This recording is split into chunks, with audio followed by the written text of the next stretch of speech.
The heavy steel door of the garage slammed open, letting in the fading October light and a terrified, breathless sob. 7-year-old Lily stood trembling, her pink backpack slipping off her shoulder. "Daddy!" she gasped, tears cutting through the grime on her cheeks. A man tried to take me. The air inside, iron and chrome customs, was usually thick with the smell of motor oil, welding ozone, and the stale scent of cheap beer. It was a sanctuary, a heavily fortified garage on the gritty industrial edge of Oakland. To the local police and the terrified suburbanites, it was the fortified clubhouse of the local Hells Angels charter. But to 7-year-old Lily, it was just her dad's work. The giant, heavily tattooed men wearing leather cuts emblazoned with the winged death's head were just her uncles.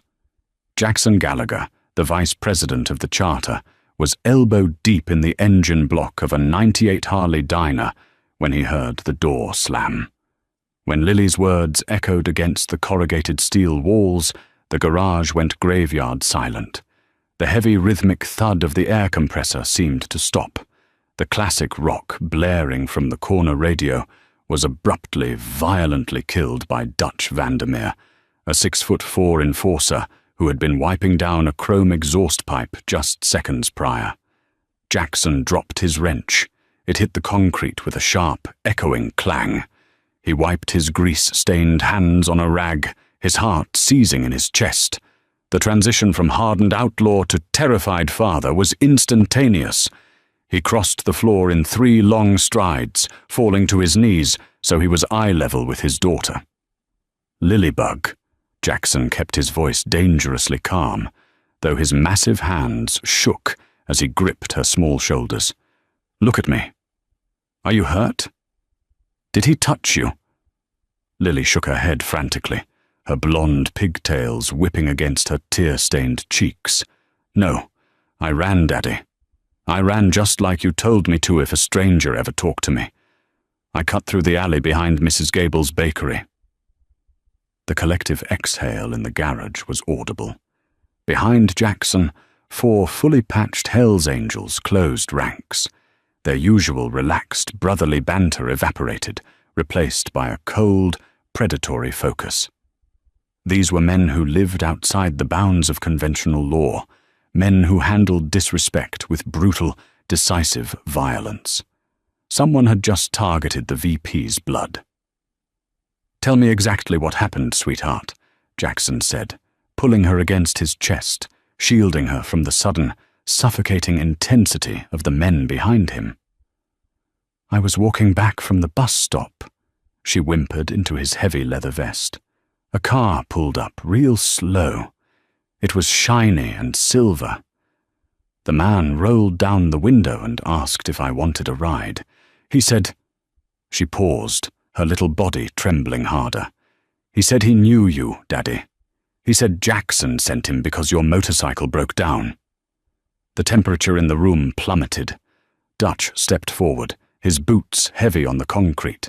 "He knew your name, Jax." "Yeah." Jackson stood up, lifting Lily smoothly into his arms. His eyes, usually a warm hazel when he looked at his daughter, were now dead and black. "He knew my name, which means this wasn't a random creep looking for a target of opportunity. Someone is hunting us." Jackson carried Lily to the glass-walled office at the back of the garage. He set her down on the battered leather sofa and handed her a juice box from the mini-fridge. "You stay right here, Bug. Uncle Dutch is going to stand right outside this door. Nobody comes in. You understand?" "Are you going to call the police, Daddy?" she asked softly. Jackson managed a tight, reassuring smile. "No, baby. Daddy and his friends are going to handle this. We have our own way of doing things." He stepped out of the office and pulled the heavy door shut, locking it from the outside. When he turned back to the garage floor, the atmosphere was electric. 7 members of the Hells Angels were now gathered, having filtered in from the back rooms the moment word spread. "Clutch!" Jackson barked at the charter's youngest patched member, a guy who spent more time building untraceable digital networks than riding. Get on the laptops.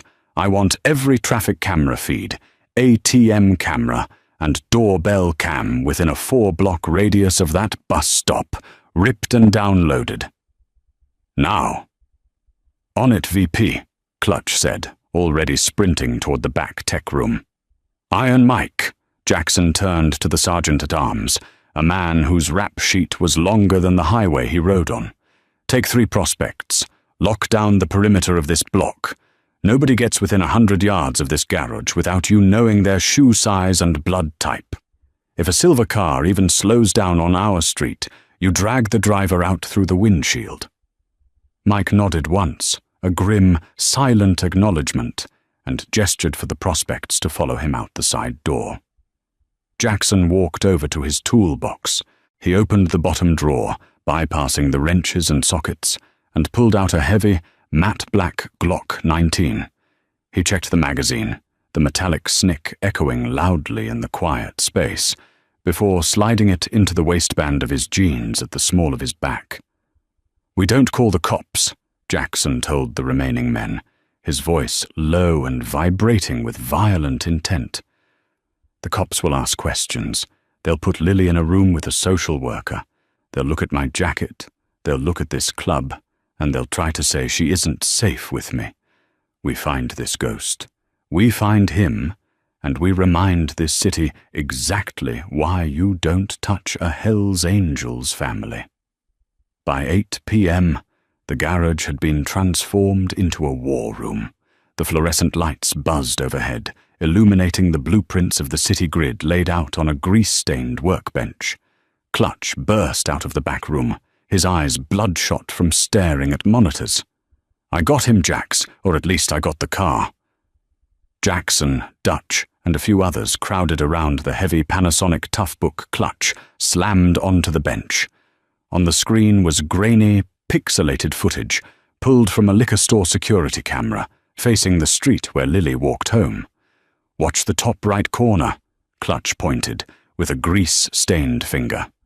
A sleek, late-model silver Mercedes S-Class glided into the frame, moving at a creeping, unnatural pace alongside the sidewalk.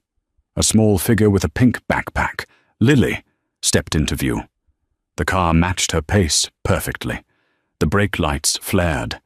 Jackson's jaw clenched so hard his teeth ground together. Watching it happen, seeing the metallic predator stalk his little girl, sent a surge of adrenaline through him that tasted like copper.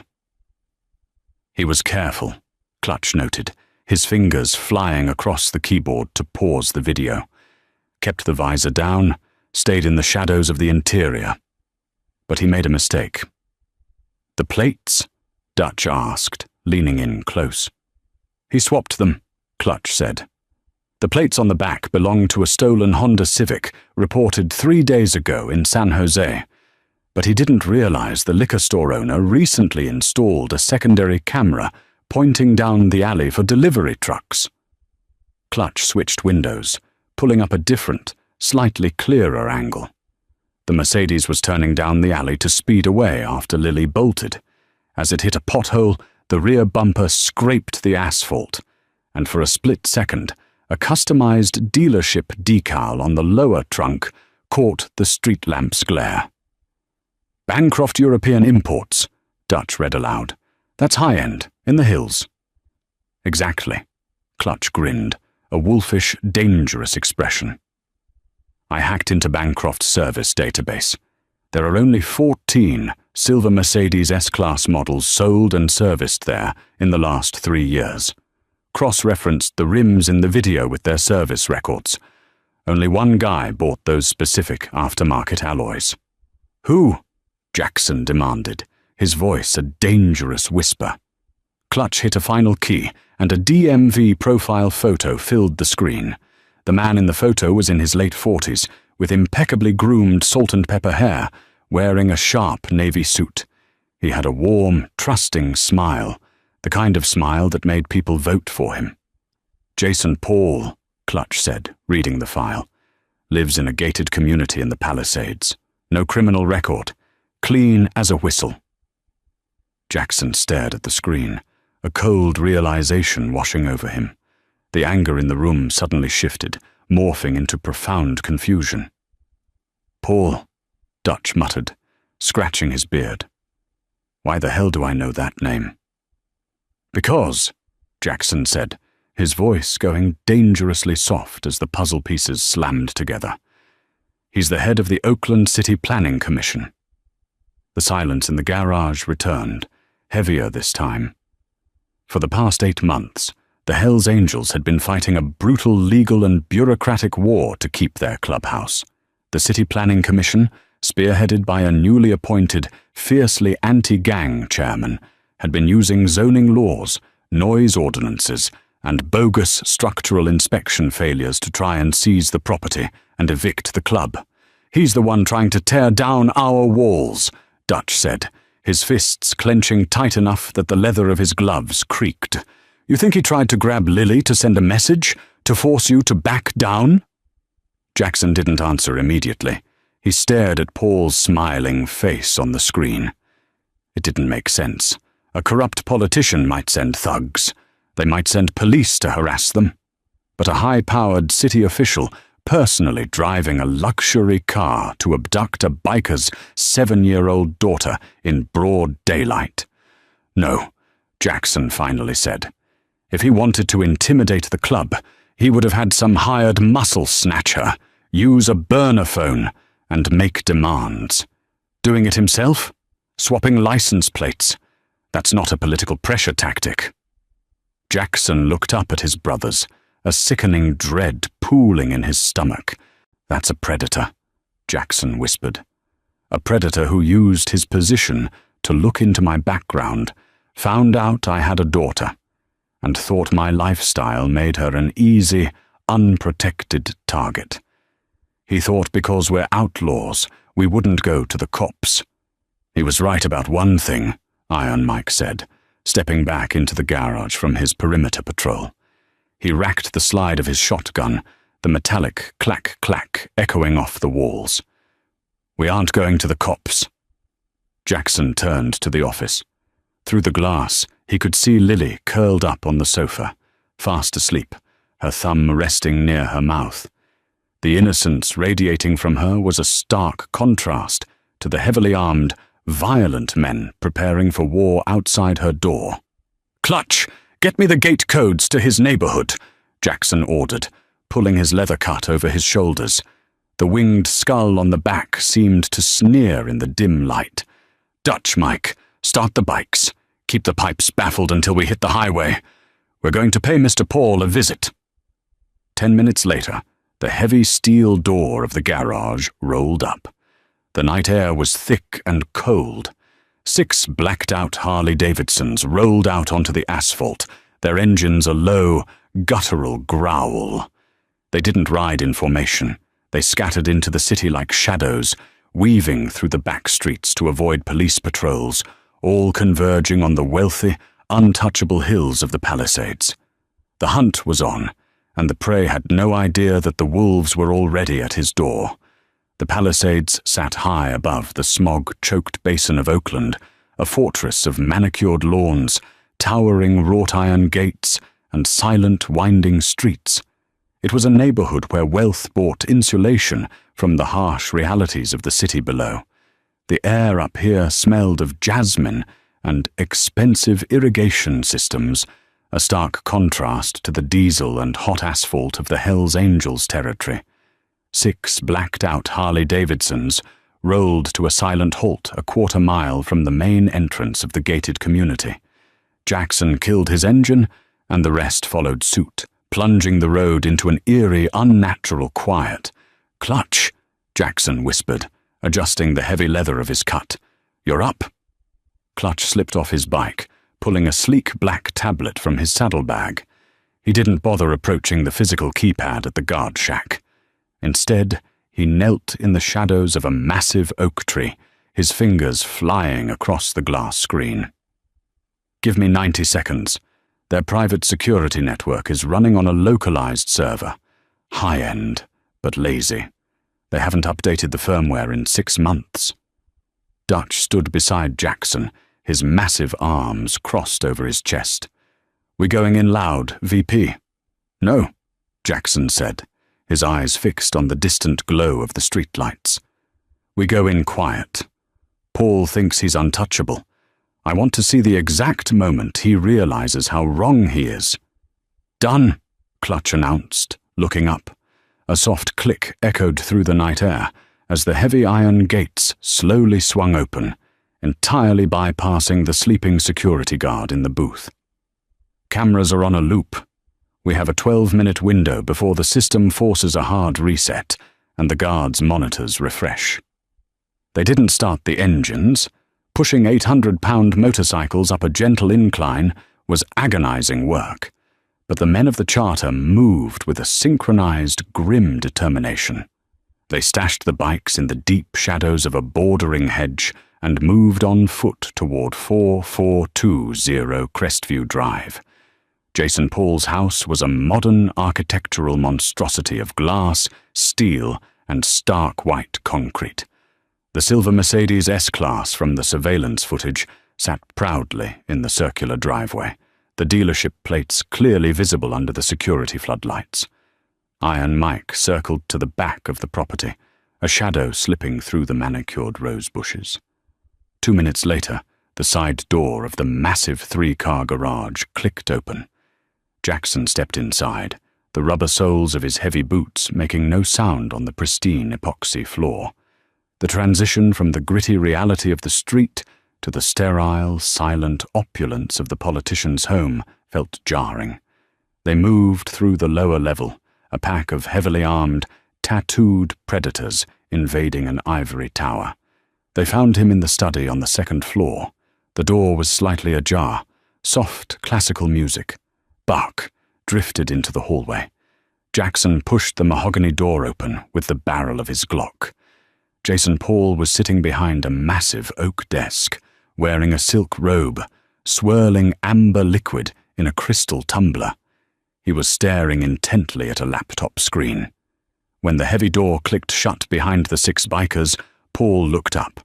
For a fraction of a second, the politician's face registered pure annoyance, the conditioned response of a man used to giving orders. Then his eyes dropped to the heavy leather cuts, the winged death's head logos, and the silenced pistol in Jackson's hand. The glass slipped from Paul's fingers, shattering on the Persian rug. The expensive scotch soaked into the wool like blood. "Good evening, Jason," Jackson said, his voice a low, terrifying rumble that seemed to vibrate the expensive artwork on the walls. What are you doing in my house?" Paul stammered, his voice cracking. He tried to push his chair back, but his legs seemed to have forgotten how to work. "If this is about the zoning permits, I can—" "This isn't about the clubhouse," Jackson interrupted, stepping into the light of the desk lamp. He leaned forward, bracing his free hand on the polished wood, bringing his face inches from the politician's. "This is about a little blonde girl with a pink backpack, a little girl you tried to put in that shiny silver Mercedes today." All the color drained from Paul's face, leaving him a sickly, terrifying shade of grey. The polished, charismatic facade melted away, revealing the cowardly, pathetic reality beneath. I don't know what you're talking about," Paul lied, but his eyes darted nervously toward the laptop on his desk. Dutch moved faster than a man his size had any right to. He stepped around the desk, his massive hand clamping down on the back of Paul's neck, slamming the man's face hard into the oak wood. "Don't lie to him," Dutch growled. Clutch spun the laptop around. He hit a few keys, bypassing the sleep screen. He went completely still. "Jax," Clutch whispered, his usual cocky demeanor vanishing entirely. "Look at this." Jackson moved around the desk. On the screen was a highly encrypted folder, left open in Paul's panic. It wasn't just photos of Lily. It was dossiers, dozens of them. Children from low-income neighborhoods, trailer parks, and gang territories. kids whose disappearances would be written off as runaways or ignored by an underfunded police department. "You sick, twisted piece of garbage," Jackson breathed out, a cold, murderous fury wrapping around his heart. The twist wasn't that Paul was targeting the Hells Angels to force them out of their clubhouse.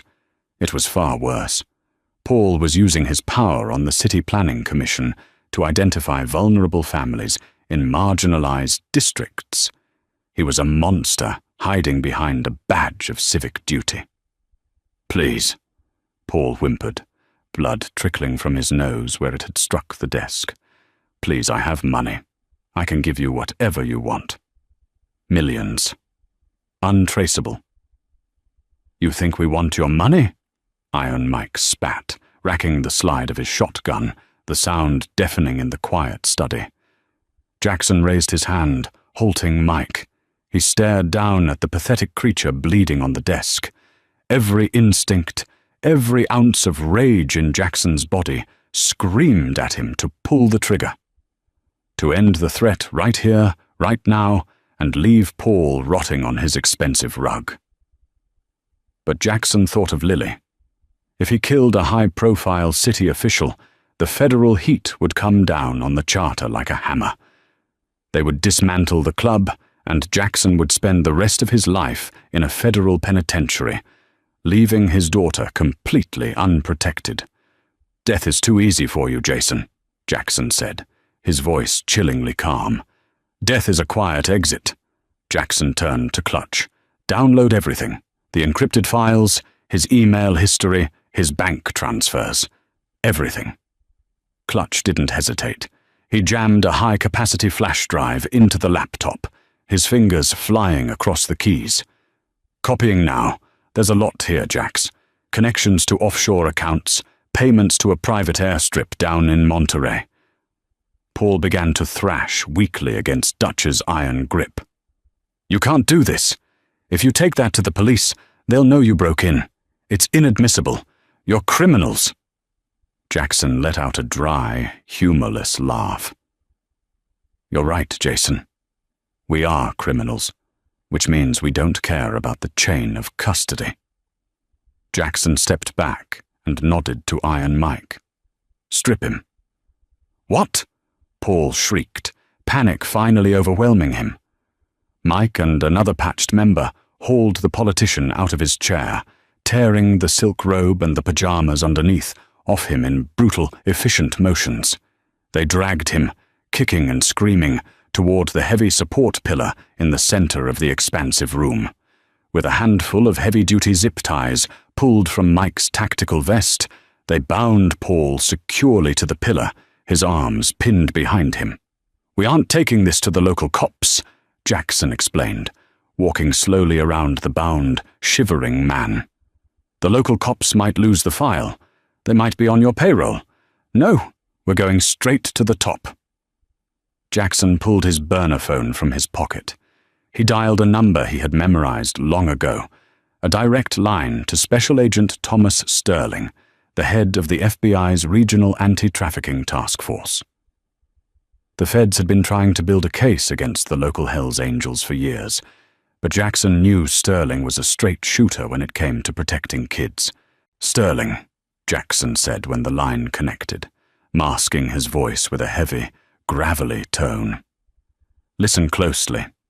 I have a gift for you. You've been looking for the ghost operating the trafficking ring out of the East Bay. The one grabbing kids from the fringes." "Who is this?" the agent demanded, his voice sharp and instantly awake. "A concerned citizen," Jackson replied coldly. "Get your strike team to 442 Crestview Drive in the Palisades. The target is Jason Paul, City Planning Commissioner. He's tied to the pillar in his study. His laptop is unlocked, the encryption is disabled, and all the offshore transaction receipts are printed out and sitting on his chest. You have exactly 15 minutes before he figures out how to chew through plastic zip ties." Jackson hung up, snapping the burner phone in half and tossing the pieces onto the floor. He walked up to Paul, who was weeping openly now, the reality of his total destruction sinking in. His political career, his freedom, his reputation, all of it was over. He would spend the rest of his life in a federal supermax, branded with the worst possible label a prisoner could have. "You targeted the wrong little girl, Jason," Jackson whispered, leaning in so close Paul could smell the motor oil and leather. "If you ever mention me, or my club, to the feds, I have brothers in every federal prison in this country. They will find you, and they will make it last a very, very long time. Nod if you understand." Paul nodded frantically, sobbing uncontrollably. "Drive's pulled, Jax," Clutch said, securing the laptop back in its original position. "I wiped our digital footprints from the security servers. As far as the feds are concerned, an anonymous hacker blew the whistle. Let's ghost," Jackson ordered. The Hells Angels melted out of the house as quietly as they had entered. By the time they reached their motorcycles, the distant, wailing scream of FBI sirens was already echoing up the winding canyon roads. They rode back to the industrial district in silence, the heavy thrum of the Harley engines serving as a comforting, rhythmic heartbeat. The adrenaline was fading, replaced by a deep, bone-weary exhaustion. When Jackson finally rolled his bike back into Iron and Chrome Customs, the garage felt different. It was no longer just a clubhouse or a workshop. It was a fortress that had held the line. He walked briskly to the glass-walled office. The heavy door was still locked. He turned the deadbolt and stepped inside. Lily was right where he had left her, curled under a heavy wool blanket on the sofa. The sound of the door opening roused her. She blinked sleepily, sitting up and rubbing her eyes. "Daddy?" she mumbled. "Did you fix it?" Jackson felt the tight, cold knot in his chest finally dissolve. He dropped to his knees, pulling his daughter into a desperate, crushing hug. He buried his face in her blonde hair, breathing in the scent of strawberry shampoo, letting the absolute reality of her safety wash over him.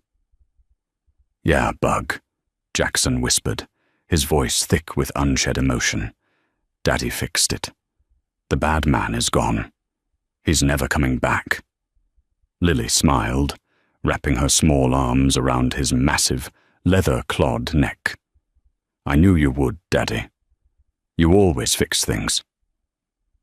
Outside the glass office, Dutch, Clutch, Iron Mike, and the rest of the crew stood by the workbenches. They were hardened criminals, outlaws who lived by a violent code in a dark world. But as they watched their vice president hold his daughter, every man in the room knew they had done exactly what needed to be done. The wolves had protected the flock, and Oakland's darkest monster was finally locked away in a cage. The streets of Oakland remained unforgiving, but the shadows felt a little less dangerous. Jason Paul's arrest sent shockwaves through the city, dismantling a nightmare hidden behind a politician's smile. Jackson Gallagher and his brothers returned to their roaring engines and steel sanctuary. To the world, they were outlaws, dangerous and untamed. But to one little girl with a pink backpack, they were an impenetrable wall of love, her ultimate protectors. The ground didn't just tremble, it shattered. 500 heavy Harley-Davidsons roared into the dust-choked trailer park like a chrome-plated apocalypse. 14-year-old Liam stood frozen, convinced the notorious Hells Angels had come to destroy what little he had left. Instead, they had come to change his life forever. The Mojave Desert does not forgive, and the town of Barstow, California, was nothing more than a sun-bleached monument to that harsh reality. For 14-year-old Liam Davies, the desert heat was a constant, suffocating weight. But it wasn't the heat that kept him awake at night. It was the numbers.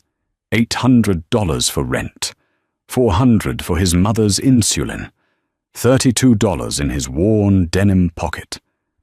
Liam lived in a rusting, single-wide trailer in the forgotten corner of a park, managed by a man named Thomas Gable.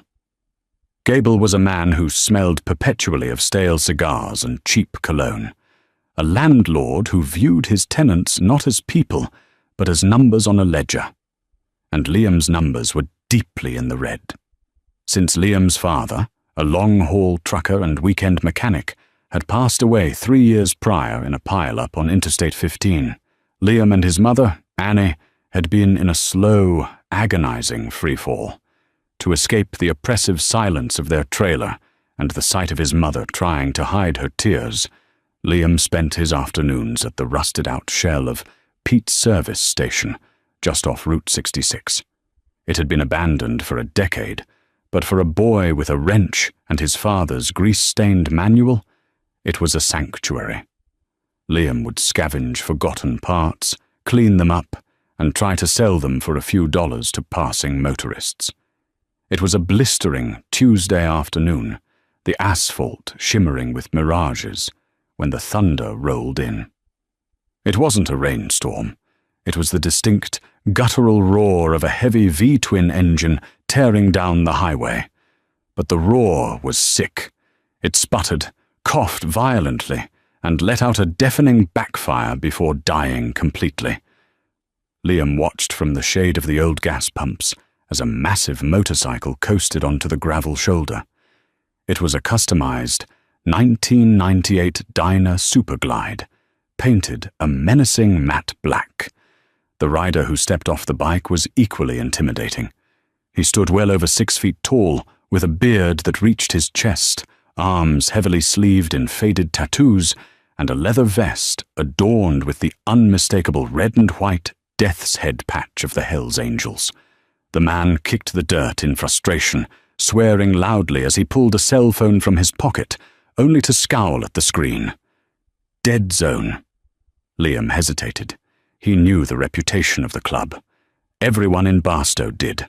The local news painted them as ruthless outlaws, ghosts of the highway who operated by their own violent code. But Liam also saw a man stranded in 105-degree heat, kicking the primary cover of his bike in absolute desperation.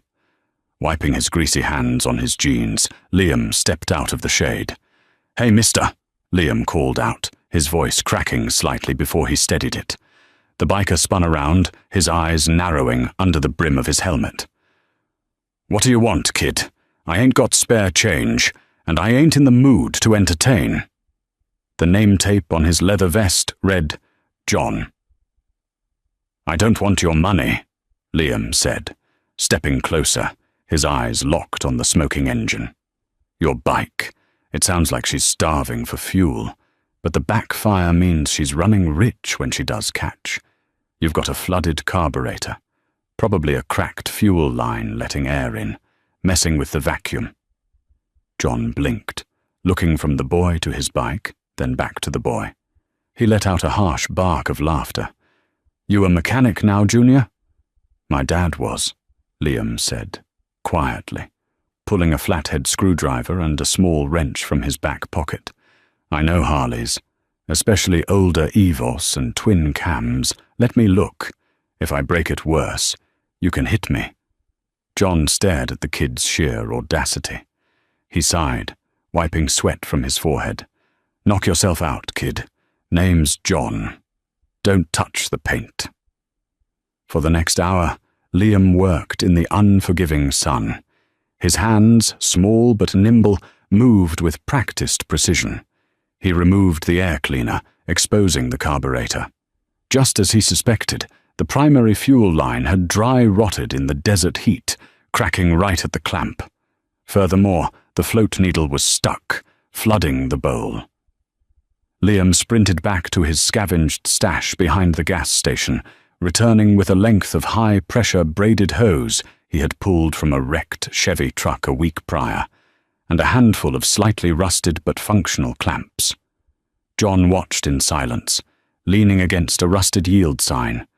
He watched the kid burn his knuckles on the hot exhaust, watched him wipe sweat from his eyes, and watched him work with a reverence that most grown men didn't possess. "All right," Liam finally gasped, stepping back and wiping his hands on a rag. "Give her a try. Give it a little throttle, but don't dump it." John threw his heavy leg over the saddle, turned the ignition, and hit the starter. The bike cranked twice, choked for a half-second, and then roared to life with a steady, thumping idle that shook the ground. The engine purred perfectly. John revved it twice, flawless. The hardened biker shut the bike off and stared at Liam. He reached into his thick leather wallet and pulled out a crisp, folded $100 bill. He held it out. "You got a gift, kid. Take it." Liam looked at the money. $100 was a fortune. It was groceries for 2 weeks. It was a dent in the rent. His hand twitched. But then he remembered the stories his father used to tell him about the Brotherhood of the Road. "Keep it," Liam said, forcing himself to step back. John frowned, clearly insulted. "I don't take charity, kid, especially not from someone wearing shoes with holes in them." "It's not charity," Liam replied, looking the giant man dead in the eye. "My dad rode an old shovelhead. He told me you never leave a rider stranded in the desert, and you never charge a man just for getting him back on 2 wheels. Consider it paying a debt to my old man." John studied Liam for a long, silent moment. The hostility drained from his eyes, replaced by a deep, analyzing respect. He slowly put the money away. "What's your name, boy?" "Liam. Liam Davies." "Liam Davies," John repeated, committing it to memory. He fired up the bike, the roar echoing off the empty desert landscape. "You're a good man, Liam. The road remembers things like this." With a final nod, John dumped the clutch and tore off down Route 66, leaving Liam alone in the dust. As the adrenaline faded, reality crashed back down on Liam. He had just turned down $100. His mother was going to cry tonight over the bills. He walked back to the trailer park, his chest tight with the devastating realization that pride couldn't pay the rent. 3 days later, the consequences of Liam's poverty arrived at his doorstep. Thomas Gable stood on the warped wooden porch of Liam's trailer, sweating profusely in a cheap suit, flanked by a local sheriff's deputy. Annie Davies stood in the doorway, pale and shaking, clutching her worn bathrobe around her shoulders. "I've given you a month's grace period, Annie," Gable said, his voice dripping with faux sympathy that made Liam's blood boil. "The owners want this lot cleared. You have exactly 48 hours. By Friday at noon, if you don't have the $800, I'm changing the locks and your things go on the curb. Deputy Miller here is just serving the official notice." The deputy handed Annie a piece of yellow paper, looking down at his boots, clearly uncomfortable with his duty. "Sorry, ma'am. Law's the law." When they left, Annie collapsed onto the faded floral sofa, burying her face in her hands. Liam stood in the center of the tiny living room, a terrifying sense of helplessness washing over him. It was his fault. If he had taken the biker's money, maybe he could have negotiated with Gable. Desperation breeds reckless decisions. That afternoon, Liam went into his mother's room and opened the small wooden box on her dresser. Inside rested his father's silver pocket watch. It was a beautiful, heavy antique, the only thing of actual value they owned. His father had told him it was worth at least $500. Heart pounding with guilt, Liam walked 3 miles into town to Earl's Pawn and Auto. Earl Higgins was a notorious local vulture, a man who preyed on the desperate addicts and broken families of Barstow. Liam placed the watch on the glass counter. "I need $500 for this, Mr. Higgins. It's solid silver." "Antique." Earl picked it up with stained fingers, popped the back with a jeweler's tool, and laughed a wet, wheezing laugh. "500? Kid, this mechanism is shot. Best I can do is scrap weight. $40. "40?" Liam choked, tears of frustration stinging his eyes. "My dad said, "I don't care what a dead man said," Earl interrupted callously, slapping 2 20s on the counter. "Take it or leave it. I got a business to run." Defeated, crushed by the weight of the town's cruelty, Liam took the $40. He walked home in a daze. It wasn't enough. It wasn't even close. They were going to be homeless. Thursday passed in a blur of packing. They placed their meager belongings into trash bags and cardboard boxes.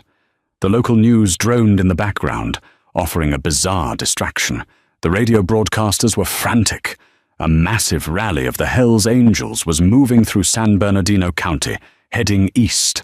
Police forces in neighboring towns were on high tactical alert. Local businesses in Barstow were boarding up their windows, terrified of the impending invasion.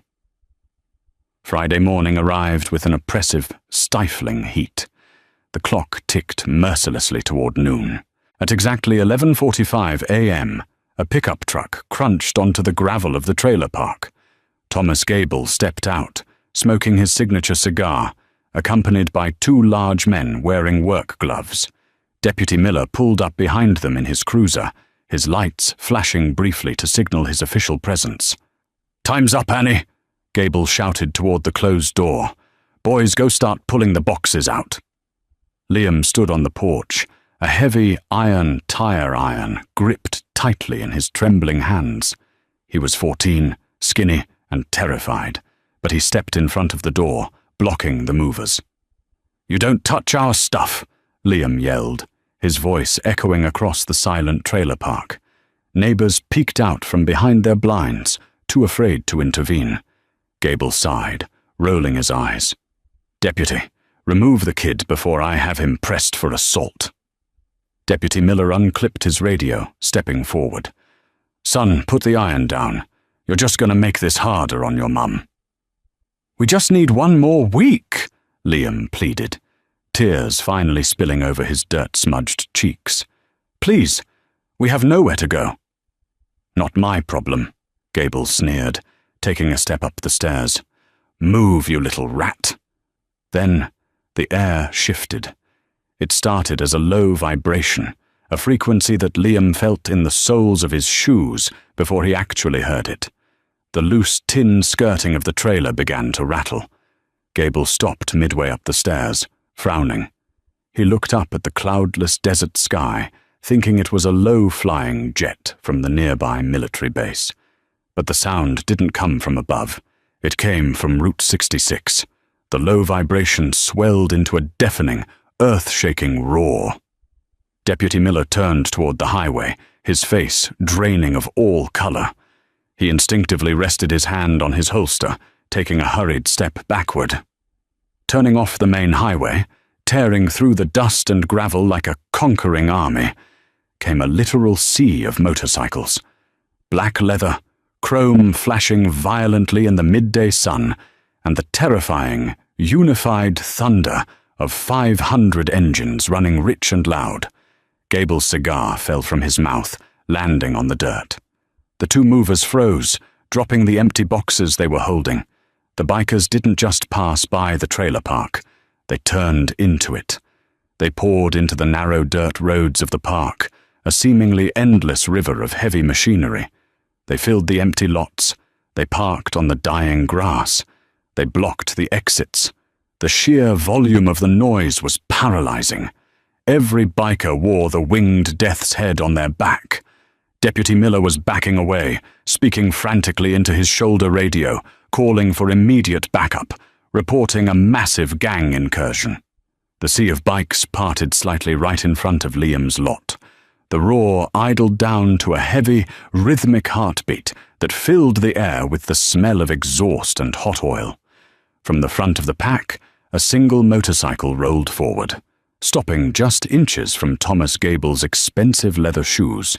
It was a matte black 1998 Dyna Super Glide. The giant rider kicked the stand down and killed the engine. The silence that followed was heavier and more terrifying than the noise had been. The man took off his helmet, revealing the scarred, bearded face that Liam had seen 3 days ago at the abandoned gas station. John Callahan, looked at the eviction notice in Gable's trembling hand, then looked at Liam, who was still gripping the tire iron on the porch. John smiled, a cold, terrifying smile that did not reach his eyes. "Looks to me," John said, his voice carrying clearly across the dead silent yard, "like my friend Liam is having a bit of a landlord problem." The silence that blanketed the dirt lot was heavier than the Mojave heat. 500 engines clicked and pinged as they cooled, sending waves of heat distorting the air above the chrome pipes. To the terrified residents peeking through their faux wood blinds, it looked like an invading army. To Thomas Gable, the greasy-haired landlord clutching an eviction notice, it looked like the end of the world. Deputy Miller's hand was still hovering over his sidearm, trembling visibly. His shoulder radio crackled to life, the dispatcher's voice tinny and frantic in the quiet. "Unit 4. Be advised. State troopers are establishing a perimeter on Highway 66. Do not engage. Repeat, do not engage. Command is advising to observe only." John Callahan, the giant biker Liam had helped 3 days prior, stood perfectly still. He didn't yell. He didn't raise his hands. He simply stared at Gable with eyes as cold and flat as a frozen lake. This is private property," Gable stammered, though his voice lacked any of the venom it had possessed just moments before. He took a small step back, his expensive leather shoes crunching on the dry earth. "You men are trespassing. We are conducting a legal eviction." "A legal eviction," John repeated, the words rolling off his tongue like a foul taste. He took a deliberate step forward. The sheer physical mass of the man was overwhelming. "For a woman and a 14-year-old boy, over $800. "It's business," Gable squeaked, looking desperately toward Deputy Miller for support. But Miller had taken another 2 steps back, keeping his distance from the confrontation. The 2 movers who had accompanied Gable were already edging toward their pickup truck, wanting absolutely no part of this. From the center of the massive pack of motorcycles, another heavy V-twin engine fired up, rumbling with a deep, authoritative bass. The sea of black leather and chrome parted flawlessly, respectfully, as a single rider slowly navigated through the crowd. This man was older, his beard entirely silver, his face mapped with deep lines and a jagged scar that ran from his left ear to his collarbone. He wore a patch over his heart that simply read, "President." The man killed his engine and stepped off. He walked with a heavy limp, his heavy engineer boots kicking up dust. He moved to stand beside John, looking down at Gable. "Name's Jim Lawson," the older man rasped, his voice sounding like gravel caught in a meat grinder. "Most call me Big Jim. I run the San Bernardino charter of this club, and I hear you're the man trying to throw Arthur Davies's widow onto the street." Gable swallowed hard. "I don't know any Arthur Davies. The lease is under Annie Davies, and she's a month behind on rent. I have the legal right." "You have a piece of paper," Big Jim interrupted, his voice dropping to a terrifyingly quiet register. "We have 500 brothers who decided to take a scenic ride through Barstow today." Big Jim turned his back to Gable, completely dismissing the landlord, and looked at Liam. The boy was still standing on the porch, the heavy iron tire iron gripped so tightly in his hands that his knuckles were stark white. He was shaking, not from the heat, but from the sheer, overwhelming adrenaline coursing through his slight frame. "Put the iron down, son," Big Jim said gently. "You're safe now. Nobody is touching your things." Liam slowly lowered the tire iron, the heavy metal clanking against the wooden porch. His mother, Annie, was standing in the doorway, her hands covering her mouth, tears streaming down her pale cheeks. "John," Big Jim called out without turning around. "Pass the helmet." John Callahan unbuckled his black, battered half-helmet and held it upside down. He reached into his thick leather vest, pulled out a wad of cash, and dropped a handful of $100 bills into it. He then passed it to a heavily tattooed biker next to him, a man whose name tape read Wrench. Wrench dropped in a fistful of 20s and passed it back. The helmet moved through the front lines of the crowd. Men in dirty denim and heavy leather dug into their pockets, wallets and saddlebags. Hundreds, 50s, 20s, crumpled 10s. They all fluttered into the black fiberglass bowl. In less than 2 minutes, the helmet made its way back to John, overflowing with green paper. John walked up to the porch, ignoring the terrified landlord, and stopped in front of Annie. He held out the helmet. "Ma'am," John said respectfully, taking off his sunglasses. "My apologies for the noise.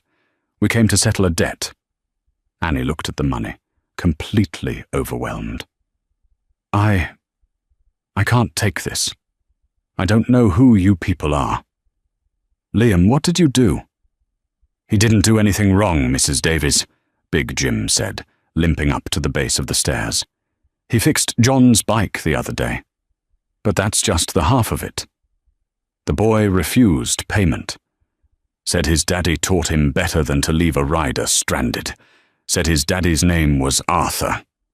Big Jim turned back to Gable, who was now sweating so profusely his cheap suit was stained dark under the arms.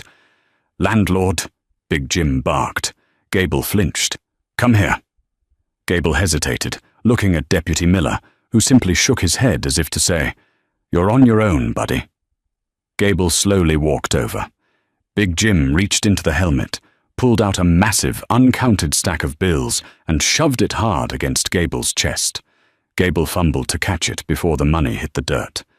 "Count it," Big Jim ordered. Gable's trembling fingers worked through the cash. It's over $4,000 here." "Good," Big Jim nodded. "Rent is $800 a month. That's 5 months paid in advance, plus a late fee. Now, you're going to pull a pen out of that cheap jacket.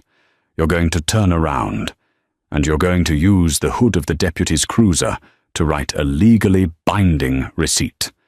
You will state that Annie Davies is paid in full for the next half year, and that her eviction is permanently cancelled." I can't just write a receipt on a whim," Gable protested weakly. "I need official company letterhead." John Callahan stepped right into Gable's personal space, towering over the landlord. He leaned down, his voice a low, rumbling threat. "You're going to write the receipt, Thomas. And then you're going to send a maintenance crew out here by Monday to fix the plumbing under this trailer. Because if I ride out here next week and find a single drop of water leaking, I'm going to come visit you at your office in town. Do we have an understanding?" Gable nodded frantically, all colour drained from his face. Yes, understood." He scrambled over to the police cruiser, pulled a pen from his breast pocket, and began writing furiously on the back of a parking citation Deputy Miller handed him. When he was done, he handed it to Big Jim with a shaking hand. Big Jim read it, nodded, and handed it up to Annie. "Keep that safe, Ma'am." "And Thomas?" Gable froze halfway to his truck. "Yes? Get the hell out of our sight." Gable and his movers piled into their pickup truck and sped out of the trailer park, a cloud of desert dust kicking up behind their tires. Deputy Miller, realizing his presence was no longer required, offered a stiff nod to Big Jim, got into his cruiser, and slowly drove away, leaving the 500 outlaws alone with the Davies family. With the immediate threat of eviction vanquished, a surreal calm settled over the suffocating heat of the Barstow trailer park. The Chrome cavalry didn't disperse. Instead, heavy boots hit the dirt as kickstands were deployed in unison. 500 massive engines clicked and pinged as they cooled. Men in leather vests began pulling bottles of water from their saddlebags, effectively turning the desolate dirt road into a heavily armed, surprisingly respectful block party.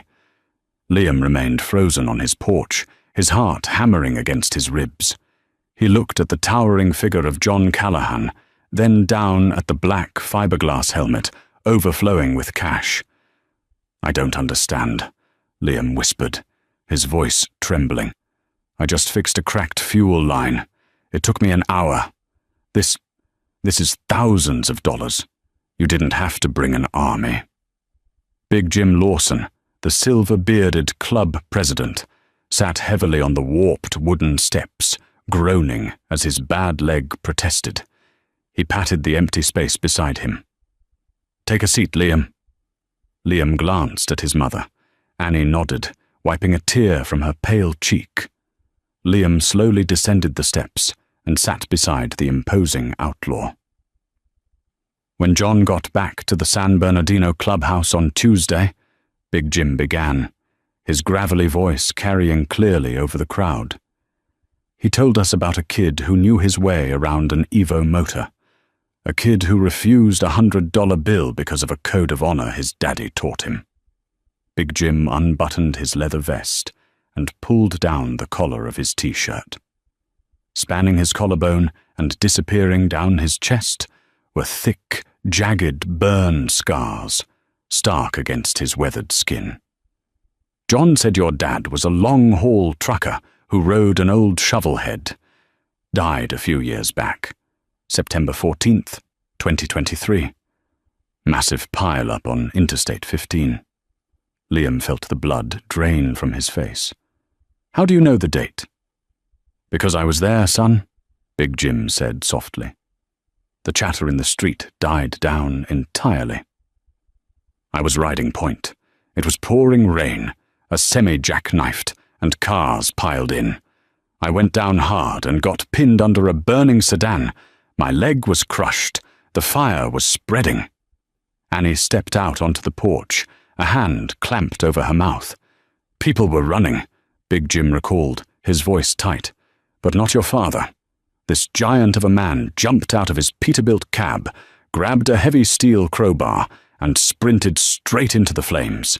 He jammed that bar under the burning car's frame and lifted it just enough for 2 other drivers to drag me out. 10 seconds later, the gas tank blew." Tears freely spilled down Liam's dirt-smudged cheeks. "I was in a coma for a week," Big Jim said. "When I woke up, I told my brothers to find the man who saved me. But by the time we pulled the police reports, we found out he didn't make it. Another truck hit the wreckage while he was trying to pull a second driver free. His name was Arthur Davies." A profound silence blanketed the yard. Liam's father hadn't just died in an accident. He had died a hero. "Arthur wasn't a patch holder, but he bled for us. That makes you family," John Callahan interjected. He reached into his pocket and placed a heavy, familiar object in Liam's trembling hands. It was his father's silver antique pocket watch, the one Liam pawned to Earl Higgins for $40 just a day prior. "A little bird told us you visited Earl's pawn yesterday." Big Jim smirked, a dangerous glint returning to his eye. "About 40 of us paid Earl a visit this morning to discuss his predatory lending rates. He decided to return the watch. He also decided to donate his entire cash register to the Annie Davies Relief Fund." Big Jim pointed to the helmet. "That's not just rent, Annie. It's yours." Before Annie could speak, a massive biker named Wrench stepped up to the porch. "I run Inland Empire Customs," Wrench said, offering a hand like a catcher's mitt. "I need an apprentice.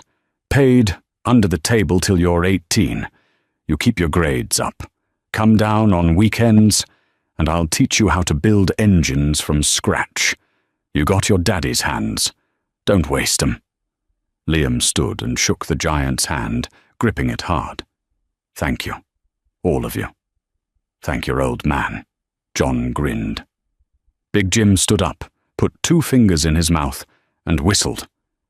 Instantly, 500 men stood up, crushing water bottles and moving in perfect unison to throw heavy legs over leather saddles.